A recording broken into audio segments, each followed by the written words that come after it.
And now I'd like to introduce the lead for Zone 3, Dr. Rick Lofgren from UC Health down in Cincinnati. Thank you, Bruce. Hope everybody can hear me, and I appreciate it. And I'm going to echo a story that you've heard from my two other colleagues in the other zones, and that Zone 3 has had an unprecedented increase in the number of hospital cases since really the beginning of October. And we in the Zone 3 have over 670 patients hospitalized today. Our previous peak prior to this third surge was 300 patients in July. So this is a whole magnitude higher. And I might also add, we were doing quite well as a community up through September, but really since the beginning part of October, we've seen this marked uptick.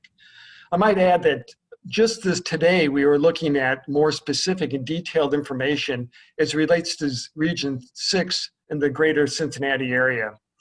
Prior to the beginning part of October, our positivity rate was in the low 3s. Now it's hovering around 8%. And the growth of hospitalizations in our community is growing exponentially and predictably exponentially. The number of hospital cases in our community is doubling every 3 weeks. Right now we can accommodate the 360 some patients that are in our community right now.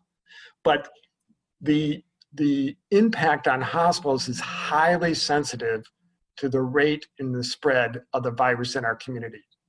If the doubling time continues at a pace that it is, that we've seen since the beginning of October, every 3 weeks, by Thanksgiving, we'll have 690 patients and over 170 patients in the ICUs in our region alone. That represents about 30% of our capacity in the region. If you start to model it, which we've started to do, if you in fact increase the doubling time so that it was actually 6 weeks instead of 3 weeks, we'd only see about 300 patients in our facilities, a number that we can certainly accommodate within our existing capacity. Unfortunate, but something we can manage. On the other hand, if we really continue to accelerate it, and in fact the doubling time went from 21 days to 14 days, we would see over 1,500 patients in the region during that time period. It is at that point that you start to exhaust the resources that my colleagues have mentioned, and most notably staff in terms of that. And it would result in us needing to think about deferring non-COVID care, which we recognize really has had and would have adverse effect.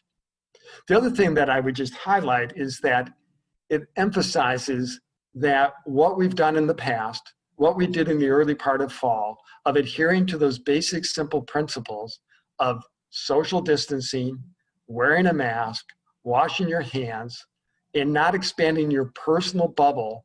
And if you do, that you maintain those social practices of masking, we can bring the spread of this virus under control that's quite manageable. But as we sit today, since the beginning part of October, we are seeing an exponential growth, a growth in hospital cases that's doubling every 21 days.